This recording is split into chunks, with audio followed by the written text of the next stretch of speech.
Black Horse Regiment, the 11th Armored Cavalry Regiment, brought a new look to Vietnam.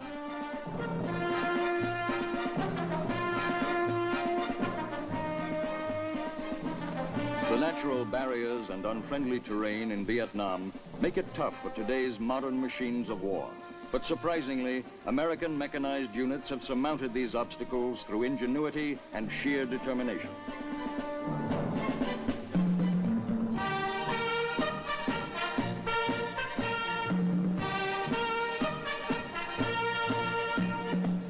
And it takes determination, especially when you can't see what's ahead, even 10 feet away.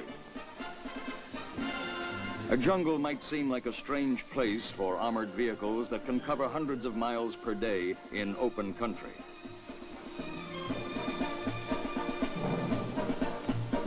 Yet when the enemy can be anywhere, armor means a lot to the foot soldier.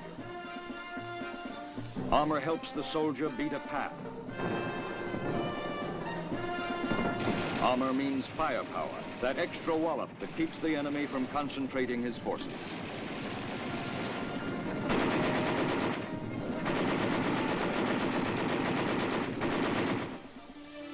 Today's mechanized cavalry means mobility and speed, a prime requirement of modern warfare.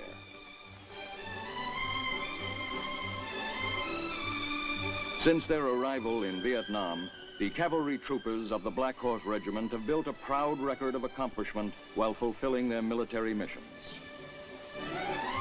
Under unique battlefield conditions never before encountered by mechanized ground forces, they built a record of leadership, of ingenuity, spirit, and valor that will always live in the annals of the 11th Armored Cavalry in Vietnam. New ways to do old jobs had to be found, and these men were equal to the task.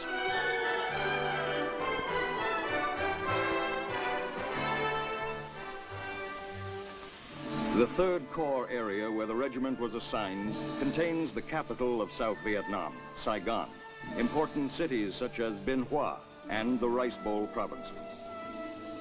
It also included strategic areas such as the Elephant's Ear and the trackless jungles of the Cambodian border.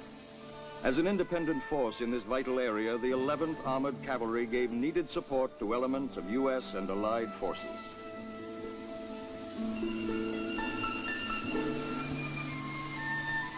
Immediately after arrival at the port of Vung Tau in September 1966, the regiment moved to the important headquarters base of Long Binh for staging. Then onward to Xuan Loc and the creation of its own base camp. The regiment was welcomed by General Creighton Abrams, later commander of all U.S. forces in Vietnam. He discussed equipment and organization with Colonel Cobb, the regiment's first commander in Vietnam. At the conclusion of his welcoming visit, General Abrams was impressed with this vital new fighting team. The familiar armored personnel carriers had been beefed up for the counterinsurgency mission in Vietnam. Each vehicle was fitted with 2 additional machine guns, and modification of armor gave crewmen greater protection.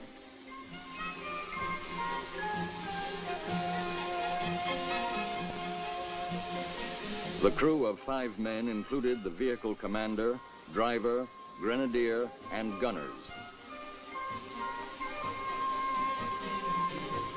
The result was the Armored Cav Assault Vehicle, or ACAV, the key vehicle of the new light armored platoons. After it had been proved in combat, the ACAV was soon employed in other units throughout Vietnam.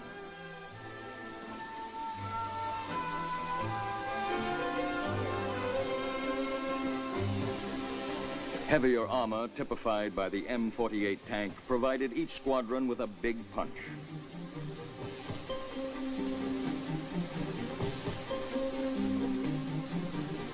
The newest armored vehicle with the 11th is the Sheridan. It mounts a 152mm gun, which also launches the Shillelagh missile.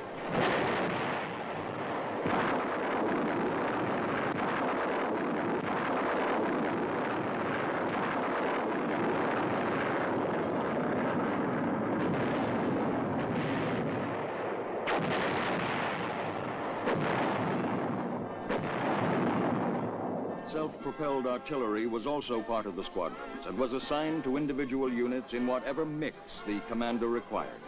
In the days ahead, artillery support would prove to be a valuable asset. At first, the 11th Armored Cavalry Regiment was equipped with self-propelled 105mm howitzers. Later, these were to be replaced by 155mm howitzers, which have greater range.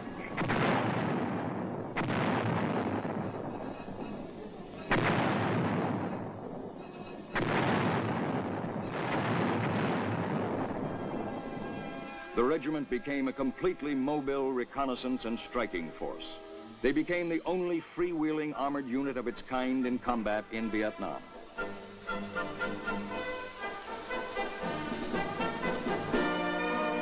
Within its squadrons were custom vehicles and special purpose weapons, such as heavy mortars capable of devastating fire,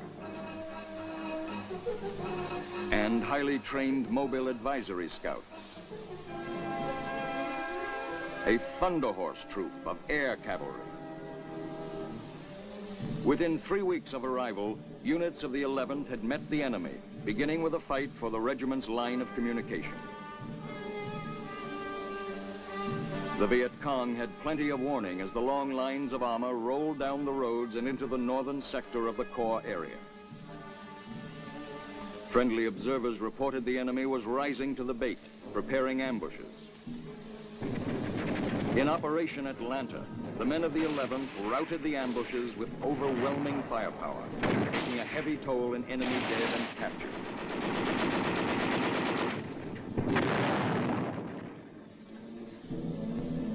Many of the enemy's weapons were seized.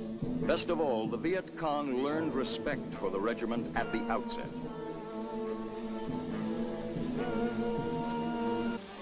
And the people of Long Con province were free again. This initial success made the task easier. As the Black Horse base camp began to grow, its resupply and security gained importance. Headquarters became a hub of activity. Everywhere the camp was being developed into a comfortable main base, even though a large part remained under canvas. Communications were an important reason for the camp's existence. Powerful electronics equipment at the Tactical Operations Center allowed full communications with higher headquarters at Long Binh, and with field units which had mobile armored command posts. When in position, these field units were made secure against enemy night raids. Concertina wire encircled the area. During daylight hours, these forward outposts were busy centers of planning and direction. In all, this communications network proved an outstanding support for the troopers in the field. Fanning out from the base, armored convoys patrolled the area and protected vital supply lines as they kept the roads open. Often an armored patrol guarded an important junction or other strategic point. After long hours of patrolling far from their base, men and vehicles would pull off the road to rest. During these short periods of respite, however, the alert troopers never wandered very far from their vehicles. Purely and simply, this was enemy country. For days at a time, they were on duty 24 hours a day.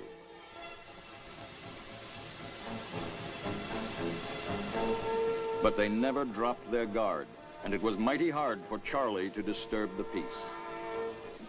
In January 1967, Operation Cedar Falls swept the Iron Triangle area northwest of Saigon, a long-time enemy hideout. The 11th Armored Cavalry acted as a pushing force, beating the bushes for the enemy, driving them into a waiting blocking force composed of main U.S. and Allied forces. It was a tough, dangerous job, much of it in country where a man could not see the front of his vehicle from the driver's seat. Mile by mile, the men of the Black Horse Regiment helped flush the VC out of their tunnels. They found everything and anything which the enemy could use to carry out his mission.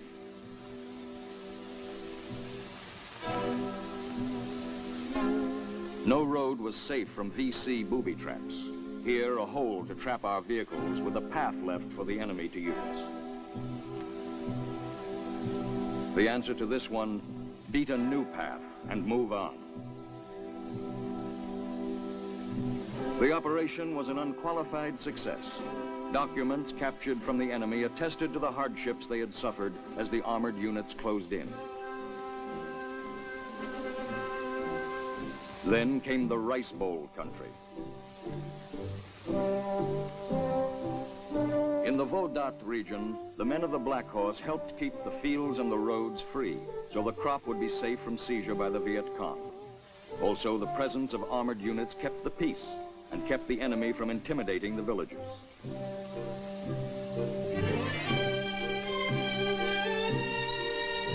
Bridges launched by armored vehicles were often laid down to keep traffic flowing.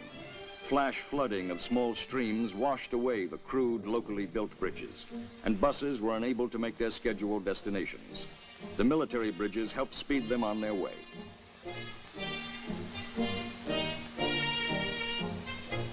The prime purpose of road and highway upkeep, however, was to keep the region open for the fluent movement of military convoys.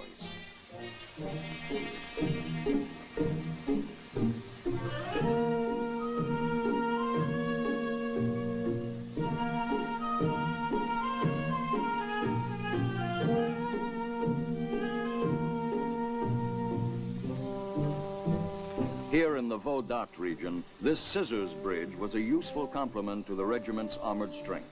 It could be erected or removed quickly and without any construction work. In addition to aiding military vehicular traffic, these portable bridges opened newer and shorter routes to nearby marketplaces for the villagers and farmers of the area. As the need presented itself, these scissors bridges were moved from one locale to another with ease and speed.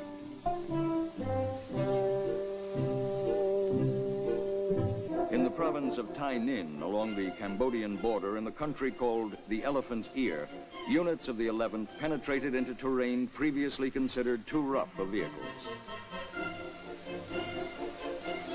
Once again, the men of the 11th Armored Cavalry beat the jungle, pressing forward regardless of terrain. There, in the dense rainforests, they went after the enemy's hiding places.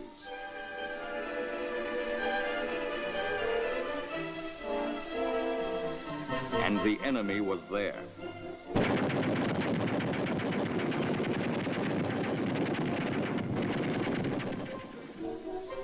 Once again, the assigned mission was accomplished.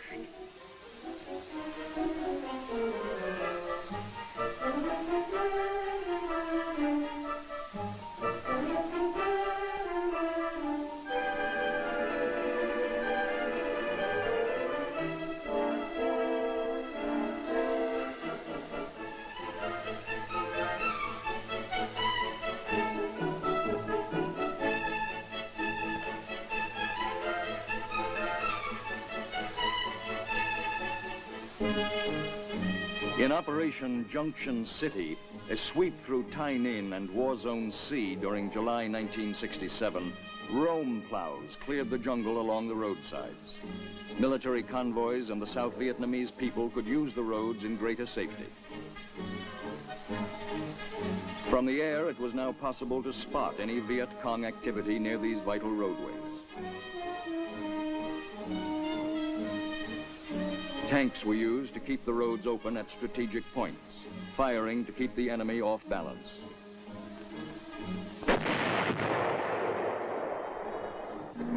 During the operation, command and control were maintained through the airborne units, making it easier for field commanders to visit various units often.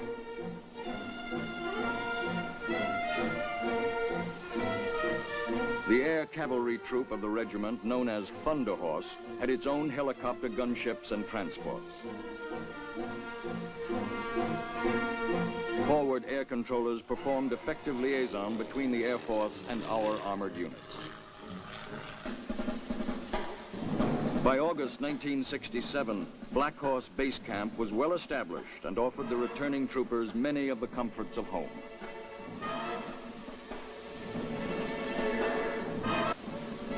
The return to action comes all too soon.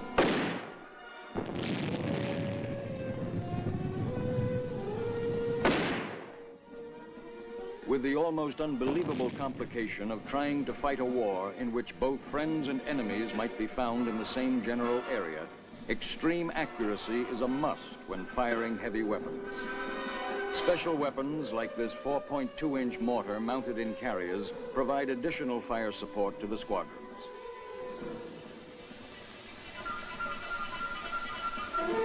Fire! But it isn't all fighting. Men of the 11th Cav worked closely with soldiers of the South Vietnamese Army to help train local cadre in self-defense. The maintenance and use of field communications equipment was one of the primary training courses.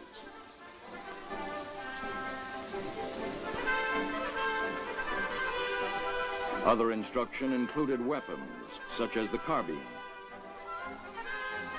Drills for crews serving mortars soon familiarized the Allied soldiers with these weapons.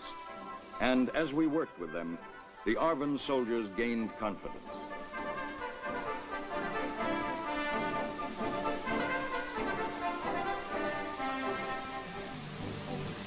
It was now late fall of 1967. As the war continued and operations expanded, the safety of convoys became a continuing responsibility. A young security officer of the 3rd Squadron makes sure his men understand their orders and special road instructions. Then the long haul over dirt roads begins. Enemy hijackers waiting to seize this valuable convoy of supplies will call it off when they see the armored units. The Medical Civilian Assistance Program was also guarded against surprise by the 11th Cav, while hundreds of people who had no other medical care were treated. Here, the doctors and medical staff were enabled to care for young and old alike without fear of being interrupted in their work.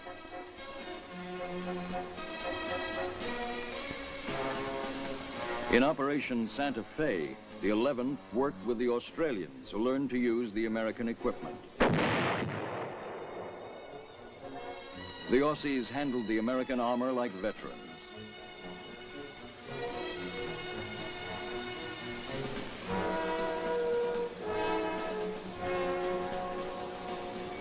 During Operation Santa Fe in Xuan Loc province, the Aussies conducted a large sweeping operation, driving the enemy forces into the waiting trap set up by the armored units of the Black Horse Regiment. The operation went off with clock-like precision as the Australians pressed the enemy back.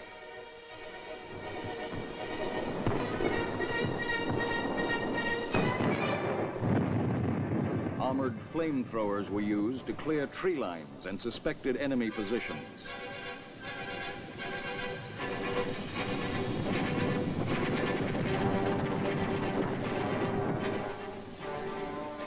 Then came the Vietnamese New Year, Tet. The enemy chose this occasion to unleash well-coordinated attacks in several areas of the Republic. Everywhere, the Viet Cong were met with counterattacks.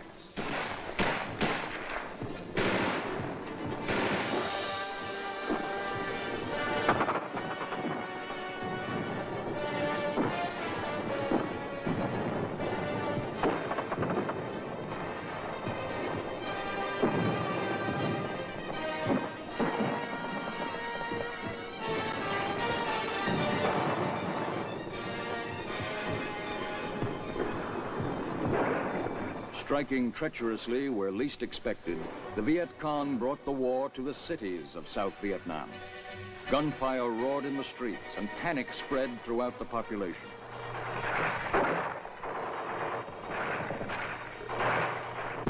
The 11th Cav rose to the challenge and in a lightning-fast road march from the area near Cambodia raced to the defense of the embattled cities.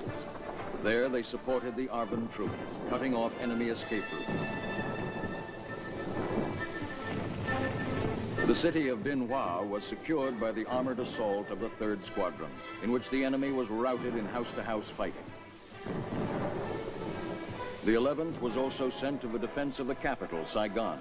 Large areas of the capital's residential section had been laid to waste by concentrated Viet Cong rocket attacks and mortar bombardment. The people, displaced, wandered aimlessly through the district. In the midst of all this, the fighting continued as military police patrolled the city.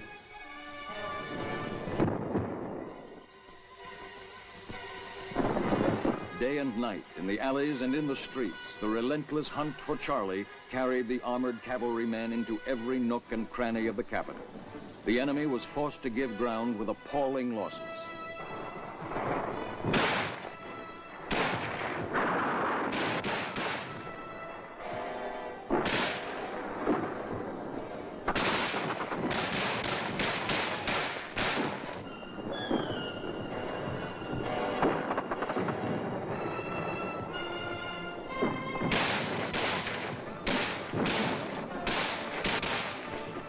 The Arvin forces distinguished themselves during the Tet campaign, acting aggressively to free their cities.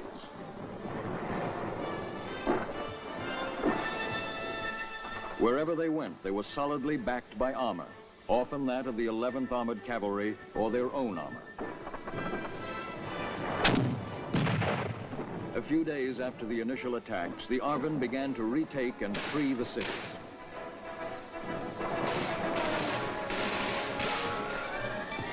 Soon it became evident that communications had been secured.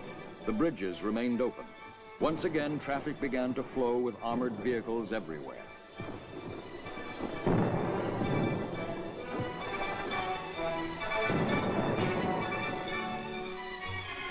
The Cholan area, the so-called Chinatown of Saigon. Here, after the first victories at Bin Hoa and Saigon, the 11th Cav stayed in the thick of the fight. Troopers of the Black Horse moved methodically from block to block, probing into every building along the way. Finally, it became apparent the Viet Cong had left the area, and there would be no more battles in the streets.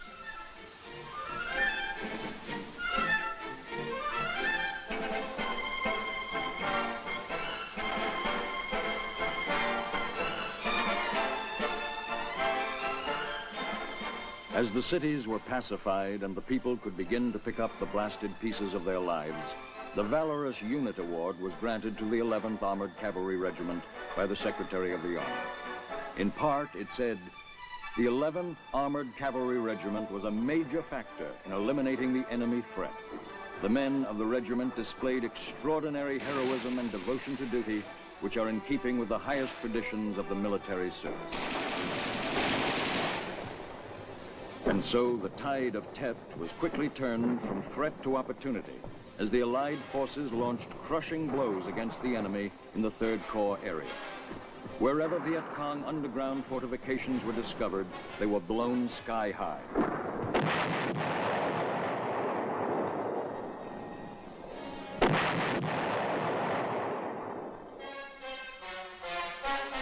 In Operation Wiat Than, which means resolve to win, the men of the Black Horse, together with the 25th Arvin Division, moved northwest of Saigon.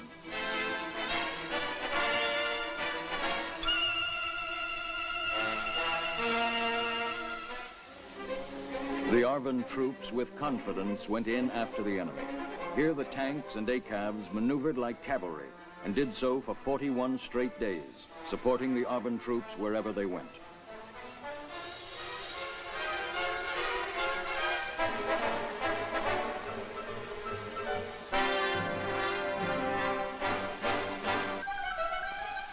There was a lot of hard, dangerous work ferreting out the Viet Cong. The enemy, long in control of this area, had over a period of years burrowed into the earth, creating a labyrinth of underground fighting and sleeping positions. Searching through this complex was not only difficult, but time-consuming.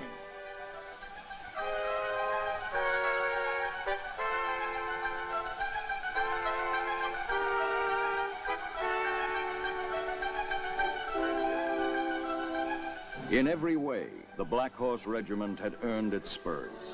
By early spring 1968, the Black Horse insignia, granted under fire in Vietnam, became a symbol of valor. Searching for communist mines was an unpleasant task. In order to maintain regular convoys, the roads were checked by mine-sweeping teams every day. The enemy, operating under cover of darkness, would plant mines along the most heavily traveled roads, despite the best efforts of our patrols. A portion of the road safe today was unsafe tomorrow. Almost every mine sweep uncovered something lethal. a Chinese communist 20-pound mine, big enough to blow the tracks off an ACAV. Once uncovered, these mines were destroyed by demolition experts using charges of plastic explosives.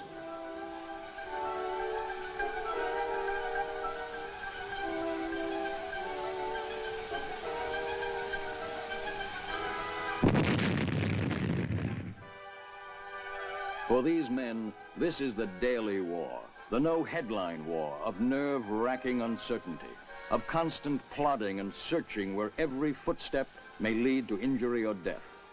This is modern mine warfare, brought to new dimensions by a cunning enemy.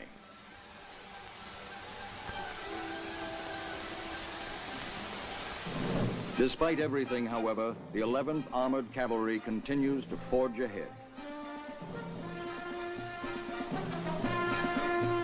In a land where even the earth itself fights against men and machines, the vast logistics of maintenance and repair keep them rolling.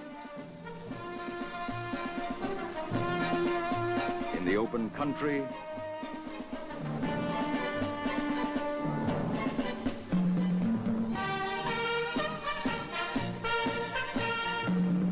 through the jungles,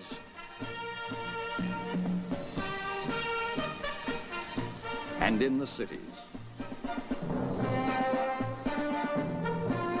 Throughout the 3rd Corps area, or wherever they are needed, the men of the regiment fight on for freedom with the help of armored mobile firepower.